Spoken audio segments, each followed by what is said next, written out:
tenemos intervención del doctor Dumar Iglesias Mata, presidente del comité organizador.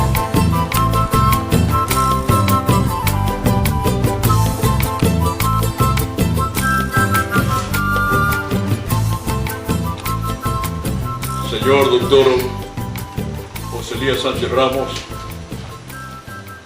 señora licenciada Cecilia Pino Argote de Sánchez, señor doctor Carlos Aveñán Vera, presidente de honor, señor doctor Domingo Nevaldo Zambrano, segundo vicepresidente de la Confederación de Periodistas del Ecuador, señor doctor Vicente Espinales Tejena, poeta coronado, el vicepresidente de honor, señor doctor Carlos Intriago Macías, miembro del directorio de las instituciones oferentes, señora licenciada Catalina García Gutler, presidenta del área de la mujer de la Confederación de Periodistas del Ecuador, licenciada Fabiola Cristina Corral, la mejor plumillista del Ecuador,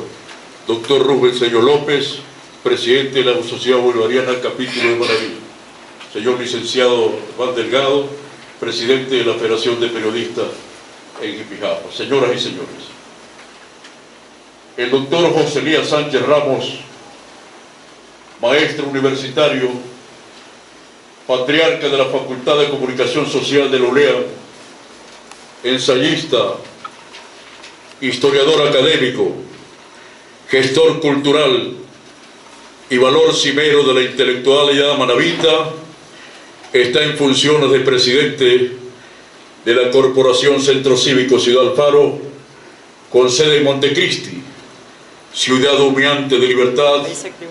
y patrimonio natural, cultural e histórico de la nación. Corporación que fue creada para difundir, enaltecer y promover el reconocimiento y estudio de la gesta alfarista, en los principios universales de libertad, igualdad y fraternidad, y para recuperar en las presentes y futuras generaciones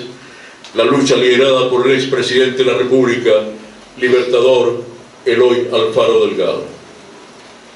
Su misión fundamental, la de la corporación, publicar y resaltar lo más importante de la amplia bibliografía sobre la vida y obra de Alfaro. Su primer levantamiento armado el 5 de junio de 1864, sus 31 años de cárcel, destierro y vicisitudes, sus derrotas y victorias en batallas memorables, su acción itinerante buscando la solidaridad de los pueblos hispanoamericanos, la clarinada de Chone el 5 de mayo de 1895 y la consiguiente revolución liberal del 5 de junio de 1895 en Guayaquil. El ascenso al poder de Alfaro, sus decretos de libertad de esclavos, libertad de cultos, libertad de reunión y la reivindicación de los indígenas ecuatorianos. Su legado histórico como jefe supremo y presidente constitucional de la República, la construcción del ferrocarril trasandino, el más difícil del mundo, consagrado en honores y verdadera fiesta nacional a su llegada a Quito, estación en Chipacalle, el 25 de junio de 1908. Su retiro a Panamá, una vez derrocado en el ejercicio del poder, el 11 de agosto de 1911, cuando apenas faltaban 20 días para concluir su mandato. Y finalmente, la guerra civil en las batallas de Huira, Naranjito y Yaguachi, su rol de mediador de paz, traicionado y enviado a Quito, junto a los generales Flavio Alfaro, Medardo Alfaro, Manuel Serrano, Ulpiano Páez y el periodista Luciano Coral, para su inmolación el 28 de enero de 1912. Tal parece que sus acciones, las de la corporación Ciudad Alfaro, hasta hoy, con todo respeto, José Elías, solo se concentra a conmemorar estas dos fechas trascendentales. Olvida la Corporación Centro Cívico Ciudad Alfaro la difusión de la cátedra alfarista nacional e internacional, los certámenes de libro leído y oratoria, los seminarios, conferencias, publicaciones y su vital presencia en plazas, colegios, universidades y la academia. Le corresponde a usted, José Elías, retomar el mandato de la Asamblea de Montecristi expedido el 28 de enero del 2008, que entre otras cosas ordena identificar y preservar el área donde nació el general Eloy Alfaro, con la consiguiente recuperación de todos los bienes relacionados al héroe insignia del Ecuador. Aquí debo hacer un paréntesis. Un crimen de lesa historia, de lesa humanidad, cometió algún alcalde de Montecristi al destruir la vivienda donde nació el libertador Eloy Alfaro. Una tarea fundamental que encomendamos desde hoy, José Elías, es tratar de retomar los estudios, la forma de esa casa bella, de ese chalet donde nació nuestro libertador, y procurar que, si ya no en el centro, al menos en Ciudad Alfaro, haya una réplica de la casa donde nació nuestro libertador. Por la consiguiente, censura a quienes traficaron con la memoria del Alfaro y permitieron destruir esa casa legendaria, histórica, donde nació nuestro libertador. No se ha levantado el monumento en Colorado, Montecristi, donde se expresó la primera montonera alfarista, Isabel Fuentes de Alvia, y se registró el primer levantamiento armado del Alfaro el 5 de junio de 1864. Tampoco la corporación ha promovido estudios históricos científicos sobre la vida y obra del libertador ecuatoriano. Una ardua tarea y un gran desafío que le espera a José Elías. Estoy seguro que sabrá retomar con capacidad de liderazgo los fines históricos para lo que fue creada la Corporación Centro Cívico Ciudad Alfaro, que algún día, como paradoja de la vida, al escultor de América más grande que ha parido Manaví, la patria y Boquillas, una presidenta de ese centro le prohibió el ingreso al propio museo que había construido de Boquillas. Y un día, también aquella célebre directora nos prohibió a quienes integramos en delegación la Casa de la Cultura de Manaví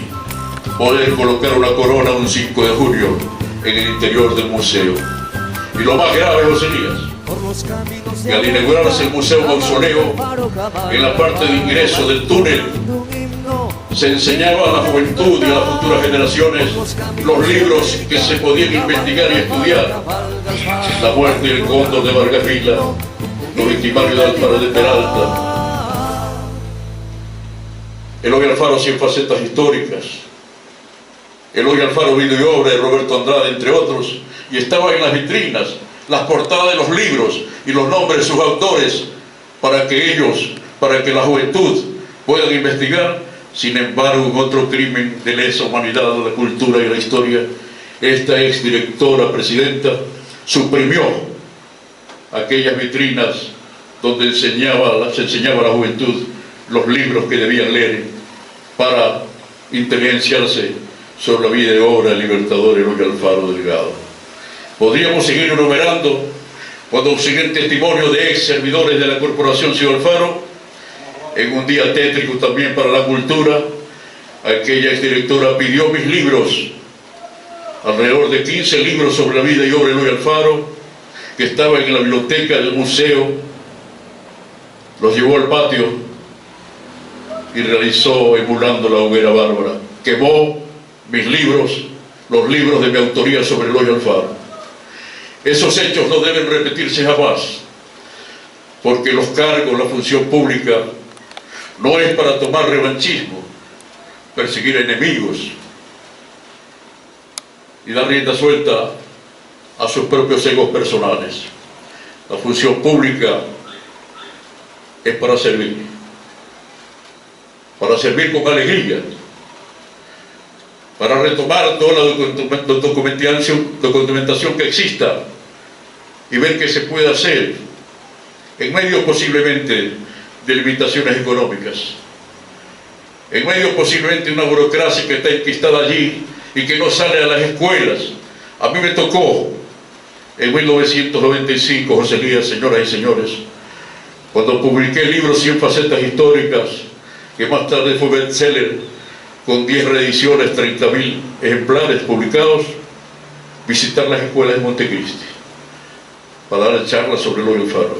Cuando preguntaba a la niñez, a la juventud sobre Eloy Alfaro, el 95% de la niñez y la adolescencia de Montecristi no conocían quién era Eloy Alfaro. Tuve que donar mis libros a las escuelas y colegios de Montecristi, pero es allí donde debemos comenzar. Cuando yo hice mis estudios en Puerto Viejo y fui a estudiar a la Universidad Estatal de Guayaquil y entré a laborar a Diario El Universo y Agencia Ecuatoriana de Prensa, en 1976, Carlos Pérez Perazo y Nancy Bravo de Ramsey me nombraron articulista del Suplemento para Todos y me recomendaron un mes de noviembre que escriba un reportaje sobre la muerte, el martirologio, el asesinato de Eloy Alfaro. Y yo obviamente me ocurrió lo mismo que los niños de Montecristi, nociones elementales sobre Alfaro. Entonces me convertí en ratón de biblioteca, en visitar historiadores, pensadores, intelectuales guayaquileños, comenzando por el maestro Justino Cornejo, con Leopoldo Benítez Vinuesa, con Ignacio Carvalho Castillo, con Wilfrido Dono Moreira, contrario a la política de Eloy Alfaro, pero que también reconoció que Alfaro fue un hombre honesto, un hombre honrado, que nos dio libertad a los ecuatorianos. Y luego de alrededor de 60 días de investigación en la Biblioteca de Autoras Nacionales, en la Biblioteca Municipal, en la Biblioteca de la Universidad, pude elaborar un reportaje sobre el martirologio de Eloy Alfaro, que se publicó a 2 páginas el 28 de enero de 1977 en Diario El Universo. Desde allí me hice yo una profunda reflexión. Si nosotros que estamos enmarcados en el mundo intelectual, en el mundo de la literatura y de las letras, hemos tenido que pasar por esta investigación de más de 300 libros, más de 500 revistas y folletos, pasar por más de 2.000 o 3.000 fotografías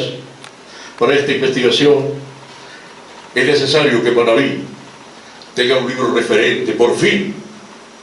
sobre el mártir del Ejido. ¿Y qué había pasado hasta entonces, José Elías?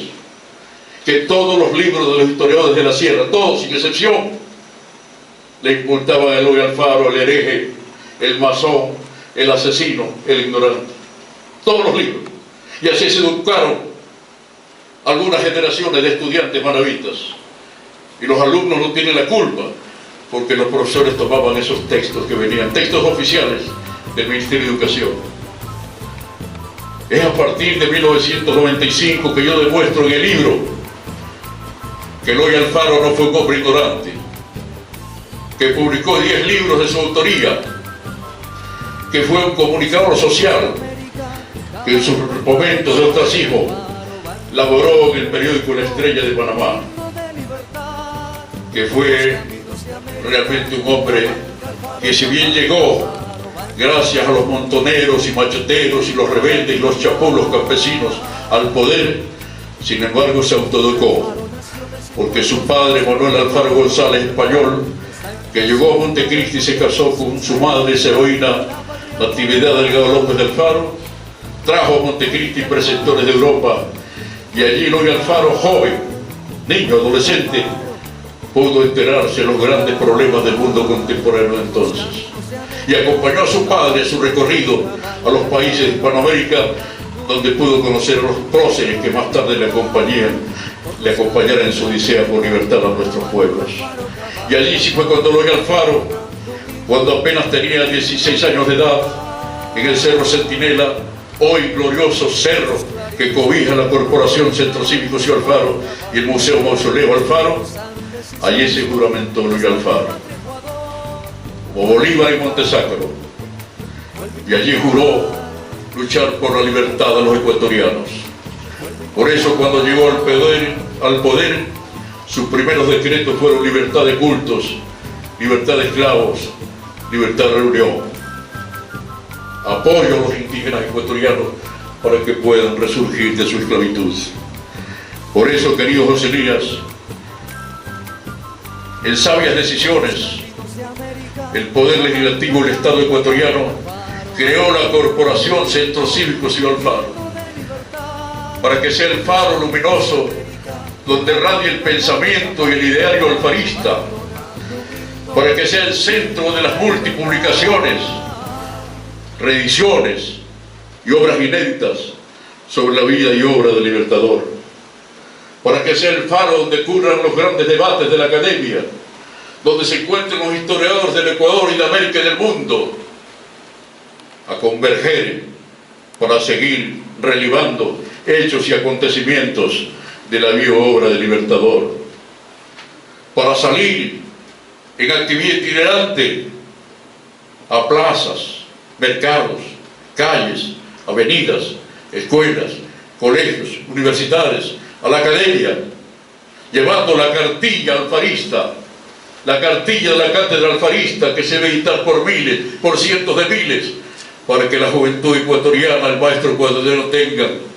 al menos un diccionario esencial, que sea una materia obligatoria, sino eje transversal como lo ordena el mandato del Congreso Nacional. Sin embargo, permita a los estudiantes comenzar en sus aulas de escuela y de colegio a conocer el gran ideario alfarista, el gran legado de Eloy Alfaro, que, como lo digo en mis libros, cuando ya se encontraba en Panamá retirado, porque el odio clerical, el odio conservador, el odio de los terratenientes y de la propia banca que ya le había retirado el poder a Eloy Alfaro, confluyeron para que, cuando apenas faltaban 20 días para terminar su mandato, hubiera un golpe de Estado de Quito, un alzamiento militar, y Alfaro heroicamente salvó su vida gracias a ese valeroso embajador de la legación de Chile, que expuso su cuerpo y los miembros de la diplomacia chilena para llevarlo a la legación cerca del Palacio de Gobierno y salvar la vida de Eloy Alfaro. Y se fue a Panamá, 70 años de edad, a descansar junto a esa gran heroína que debería haber un busto en Ciudad Alfaro, Ana Paredes Arosemena de Alfaro, aquella que dijo en Guayaquil, cuando las tropas gubernamentales buscaban a Alfaro para matarlo y entraron a su casa y allanaron su vivienda, les dijo: a mi esposo Eloy Alfaro no se lo encuentre debajo de la cama, se lo encuentre en el campo de batalla y con el fusil al brazo. Esas son las heroínas,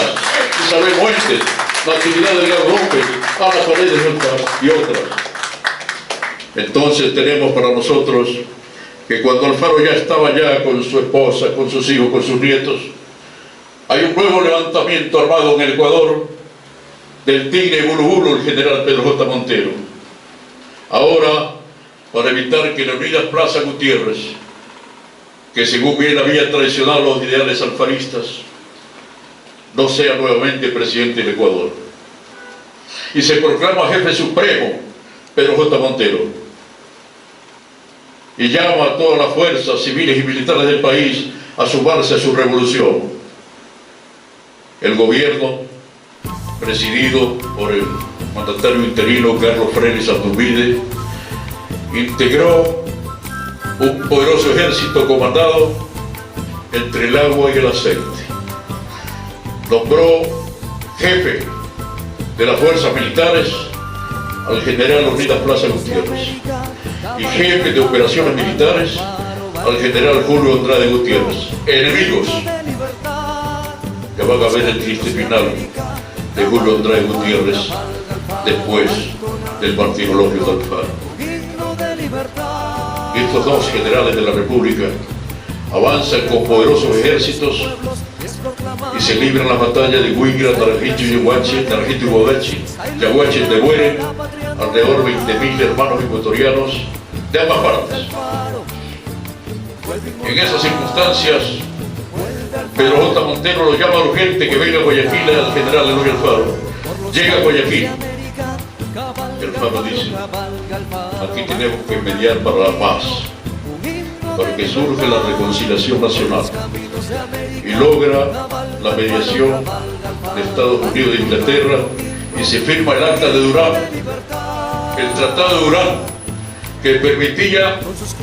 que los lugartenientes de Pedro J. Montero y de Alfaro y de Flavio Alfaro y de otros entreguen las armas y venga la reconciliación nacional. Pero ¿qué ocurre? Realmente algo que algunos amigos, pensadores, escritores y hasta historiadores me han dicho, que no lo mencionen, pero es que la historia no se puede torcer. La verdad de la historia tarde o temprano se sabe con exactitud. Cuando Alfaro había logrado esta mediación de paz y que había terminado la guerra, el general Elías Plaza Gutiérrez lo traicionó. Y en el mismo tren que Alfaro había inaugurado victorioso, lleno de gloria, de esplendor, con homenaje del Ecuador y de todo el mundo, el 25 de junio de 1908, en ese mismo ferrocarril, el más difícil del mundo que Alfaro construyó, gracias a sus nexos y lazos con la masonería internacional, allí en Elías Plaza los embarcó a Eloy Alfaro, a Flavio Alfaro, a Medardo Faro, a Ulpiano Páez, a Manuel Serrano y al periodista Luciano Corral. No valieron la imploración del entonces presidente de Panamá, tío de la esposa de Eloy Alfaro. No valió el pedido de perdón hecho al arzobispo de Quito, Monseñor Federico González Suárez, para que salga y evite la masacre del 28 de enero. No valieron las gestiones de los gobiernos amigos. Y en ese macabro convoy que llegó a Quito en la mañana del 28 de enero de 1912, al mediodía, ingresados los presos a sus respectivas celdas, media hora después, todo lo que se había preparado con anticipación, salieron de los pasillos las hordas de criminales asesinos y asesinaron a nuestro libertador y a sus tenientes.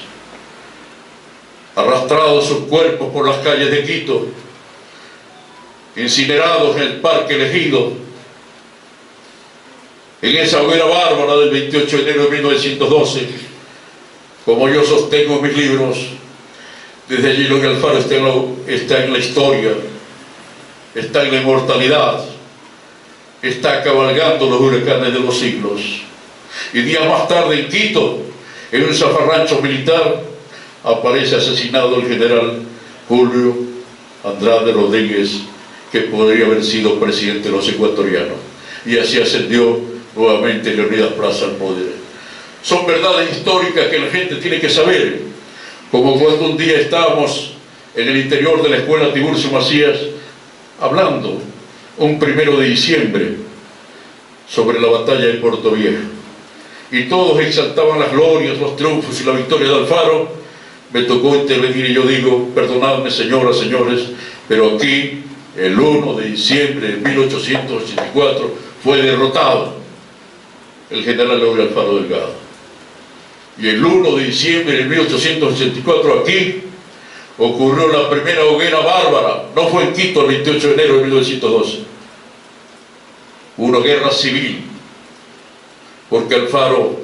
falló en su estrategia de tomarse Puerto Viejo por los Florones y por Picuazá, cuando el general debió haber bajado por las lomas del cementerio de Puerto Viejo. Y un poderoso militar, debe ser de los ascendientes de Cecilia, el coronel José Antonio María García Pino Argote, que había sido nombrado gobernador de Manoel 5 días antes del 5 de diciembre, hizo trincheras en las calles de Puerto Viejo a sabiendas que Alfaro 2 días antes había pedido la rendición. Hizo trincheras. Y ocurrió la primera guerrilla urbana en el Ecuador. Cuando Alfaro avanza, las tropas del gobierno subieron a repeler a los ejércitos alfaristas, y a las 3 de la tarde Alfaro ordenaba toques zafarranchos de retirada, no sin antes dejar alrededor de 200 muertos de sus propios soldados leales. Y allí, en medio del furor, de la victoria de las tropas leales a Leonidas Plaza y al gobierno, se hizo una pira humana. Se apilaron decenas y decenas de cadáveres, se les cortaba las piernas para que pueda fluir en ellos más rápido la quemazón, y se quemaron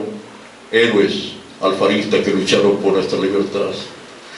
Entonces Buquilla, que estaba entre los presentes, me dice: no debes decir eso. Es que debo decirlo para poder entender, José Elías, señoras y señores, la grandeza epopélica de Alfaro. 5 días más tarde, el 6 de diciembre de 1884, Eloy Alfaro, que había sido derrotado en Puerto Viejo el 1 de diciembre, avanza victorioso a tomar sus tropas a Charapotó y a Bahía de Caracas. Tenía su buque en Alajuela, le cambia de nombre, le pone Pichincha, enterado que había 3 buques del gobierno listos para desembarcar en las playas de Manta y Balsamaragua, avanza al encuentro de las tropas enemigas y se libra la batalla más extraordinaria que se puede recordar en las luchas navales, la batalla naval de Balsamaragua, donde Alfaro, al verse derrotado por las tropas enemigas, ordenó quemar su propio barco y chocarlo con los barcos enemigos, y todos se fueron al mar, chocaron en desbandada, y Alfaro pudo salvarse en un barril, no sabía nadar. Y de ese 6 de diciembre ocurren en Manabí, mi querido José Elías, señoras y señores, muertes por todas partes. La persecución a Eloy Alfaro, de su teniente, fue implacable. Todo aquel que andaba con un sombrero, con un pendón rojo que decía soy alfarista, era inmediatamente llevado al patíbulo, eran asesinados de insufacto. Miles de alfaristas a lo largo y ancho de las costas de Manabí, mientras perseguían a Alfaro, que ya estaba en haciendas de amigos por la zona de Rocafuerte, Chona y Tosagua, para pasar a Bahía y posteriormente ir a Panamá, que para entonces era provincia de la República de Colombia. Todos estos acontecimientos fueron motivando para que aquí en Manabí, un héroe del periodismo, poco recordado, pero que aquí en Puerto Viejo sí hay escuelas, una calle que lleva su nombre, el doctor Medardo Ceballos Mieles, se integró a las guerrillas alfaristas. Esas guerrillas alfaristas que fueron comandadas por Carlos Concha Torres después de la muerte de Alfaro, y que solo concluyeron cuando el presidente Alfredo Vaquerizo Moreno en 1916 ordenó el armisticio y vino la paz y se entregaron las armas. Todo esto debemos conocer, porque también en mi libro hay un capítulo que se llama Todo lo que se ha dicho contra Eloy Alfaro. Los historiadores de la sierra se encargaron de crear este mito de Alfaro, pero nosotros con valentía, desde la Academia Nacional de Historia Alfarista, desde la Confederación de Periodistas del Ecuador, desde la Casa de la Cultura desde 1980 y luego con fuerza en 1995, profundizamos en la creación de la Cátedra Alfarista, que más tarde se ha hecho Cátedra Alfarista Internacional. Ese es el legado, mi querido José Elías, ese gran desafío que usted tiene, que no es solamente tener guías para que los turistas que llegan y después informar al gobierno que tenía 30.000, 40.000 visitantes, eso no es. El fin y objetivo fundamental es difundir el ideario alfarista, provocar la protesta de la ciudadanía para poder conocer a su indómito, su libertador, y que Alfaro siga viviendo hoy y siempre en los corazones de los maravillas de los ecuatorianos.